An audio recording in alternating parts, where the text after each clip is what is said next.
Welcome to the Andrew Buckle book review of two amazing volumes. These are the Fleetway Picture Library Index, Volume 1, Volume 2. This one's a thriller, this one war libraries, and they're from Book Palace. You can see there, Book Palace, and about 180 pages, and they're by David Roach and Steve Holland, as well as David Ashford and Steve Holland. So I'm just going to go through them. They're nice flexi-bound books. I think I saw a listing, it said it was hardback. However, I don't think it's more flexi-bound, I would say. This very nicely bound though, perfectly reasonable. So you can see there. And let's just go through the first one, War Libraries. I love these books. These back in the day, these sort of little, they're still going now, still going strong. Something like Commando, I think, is still available. Obviously, the range now is not so great, but there used to be Battle, there used to be War Picture Libraries. They had different titles there, Air Ace, and so on and so on. It's got an introduction, which is very nice. And this book came out in 2007. The other one came out in 2010. I believe I read somewhere that it was a third volume was going to come out. I haven't seen a third volume, so no idea about that.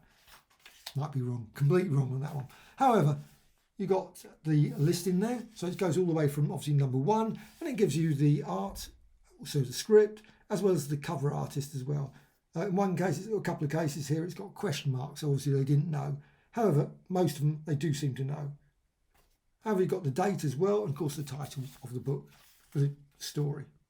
So you got here, also you got some of the artwork as well, Flying Fortress. And some of the art was superb. Not all. I have to say some was they weren't all universally brilliant, I personally think.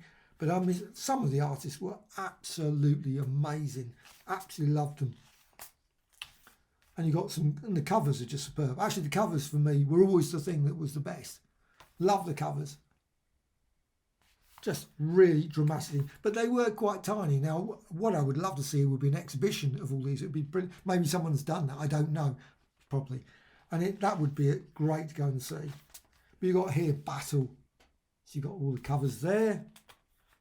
And it's real nice paper quality. I mean, this is really nice book. This is a quality book all the way through. So you got here Air Ace as well, and sometimes you got very small covers, which is a pity really, because some of them I think would be, I would love to see this as a 1,000-page book, massive, full size. And there are a few other books I think that are sort of similar. I think it's ARG War Comics or something. I think, and there's probably other ones as well. But this one is just brilliant. I love it. Actually, I love some of the other Steve Holland's books as well. He's done Forgotten Authors, I think is the title. I love that series, just absolutely superb. So you got here Advanced Post, and this is the Battle one. You got Giant War. I vaguely remember those ones. I don't think I ever bought any of these, and they were really long sort of thing. I mean, I guess they were just twice size, stuck together kind of thing. But quite a nice, unusual format. A bit like some of the Titan comics you had in the UK. We had it sort of that way, and obviously this one was a long thing. You got the War one as well, and of course some of these they come out. This was 1958. Oh crumbs, that was earlier than the one right at the start. So War was came out 1958, and Fight Back to Dunkirk was the first one there. Fight Back to, we've even got some I just quickly flipped on, but again some more artwork in the work as well. Let's just quickly go through. Now at the end it's got cover art, which is even better. So you've actually got lovely 4 on a page there, so they're quite reasonable size. Again, slightly bigger than obviously if it was one of the actual originals. Now I don't know what the size they drew the artwork to, the paint, whether they were really massive or whether they were not much bigger than what they actually printed out in the end. It's always hard to tell sometimes. You've got just beautiful covers, just absolutely superb. Page after page of just violent destiny. Not all of them. Some have obviously got, so they've got none of the text over, which is always nice. It's always nice to see, but it's also nice to see them with the text, because I think that sometimes with the cover, sometimes it loses something when it doesn't have the writing over it. Of course, one thing, of course, is they're all silent, which always amuses me about covers. I mean, in the sense that people often complain about the US ones. Back in the 60s, they used to put balloons over everything, and it was like literally covered. But I always felt that, well, the world is not silent, so you'd think that they would have sort of had some noise in the thing. Balloons would have been, X, Y, Z, and you never had people like there shouting. There was no but they never put. I don't recall ever seeing a word balloon on the cover. Maybe they did, I don't know, but none of them seem to.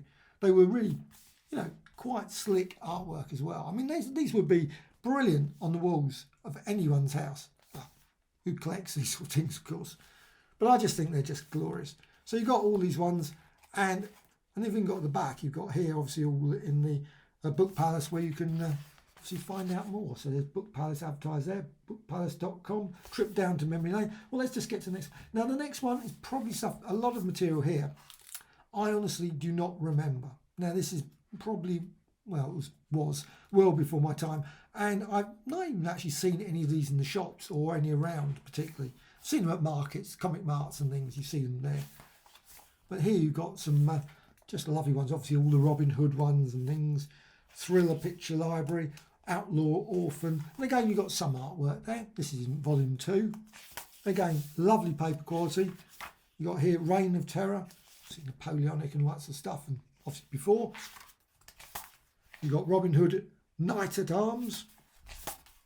And you've got here another one, Cowboy Picture Library, a lovely picture there. And that's pretty good. I mean, again, I don't, original cover painting, doesn't say whether it's the same size. It would have been nice if they had included the size description, put down if it was 12 by 12 or something.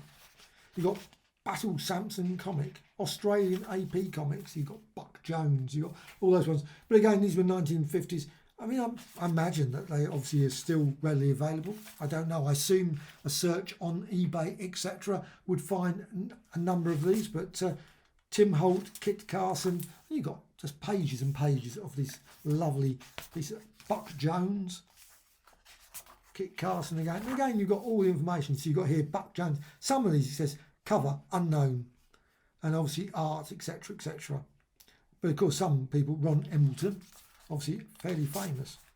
So Davy Crockett, Cowboy Comics, Billy the Kid. So a lot of cowboy ones in here. So it's Cowboys. Then you're on to thrillers. I suppose in many ways they didn't bring out a separate volume. Sort of a cowboy. They did a war libraries. They could have come out with a cowboy libraries, because that comes up to about page 150. It would have been nice to have had them separate volumes, personally. But, well, still, you've got all these ones. And you've got here The Secret of Monte Cristo, Last of Mohicans, Green Archer, The Red Badge of Courage, Hopalong Casti Rides In, St George for England, Robin Hood of Sherwood. I imagine that one was done many a time. Apache Curse, Captain Blood, Rob Roy, and so on, so on. So just cover after cover of these ones. And these, of course, going all the way through. Picture of Dorian Gray, Dick Turpin, these are 1956, 1957. Crazy Horse on the Warpath, Dick Turpin. I think I've seen Dick Turpin. Robin Hood again. So Robin Hood definitely turned up quite a few times. Dick Turpin again. Dick Turpin obviously had quite a few stories there. The Sea Lord, Robin Hood. Obviously they were all different stories. They were not the standard story. Obviously these were all Dick Daring of the Mounties, Spy 13. Again, very small. Obviously there's 16 on the cover. These are obviously spy ones now, spy stories. Thriller comics, it says here. Thriller Picture Library, City of Shadows, The Silent Enemy. But they were just great covers. I mean, what lovely, not all. I have to say, not all covers are brilliant. I mean, some are, but this one, yeah, I think generally, I mean, that's an unusual one. Windsor Castle, Thriller comic number 13, how odd. That is an odd one. Three Musketeers, Prince Peril, Rogue's Moon. Now, Book Palace have been bringing out lots of these books. You can get lots of volumes that are really nice quality paper. Really worth checking out as well. Absolutely superb. I've got a few. I've got Larrigan. That was good. Love that one. Not too expensive, but, well, obviously it depends on the price. And, of course, as long as they stay in print, cross fingers that's the case.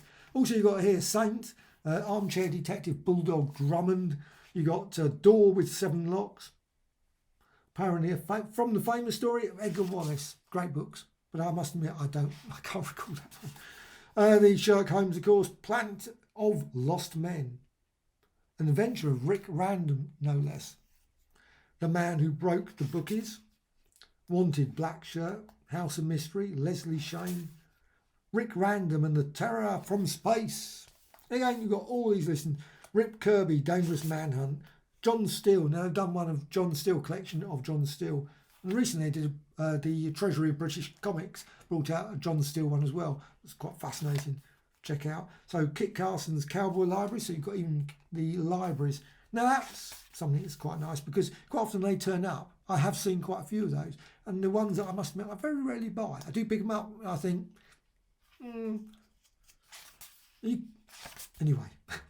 Robin Hood annuals, Battle of Britain, Last of Mohican, Canadian reprints. It's really got a lot of detail in this. I mean, this is really just an absolutely superb book with tons and tons of details. And in the back, of course, what you've got another bit of there, and you've got let's just get to the back, Best of British, and you've got all the various.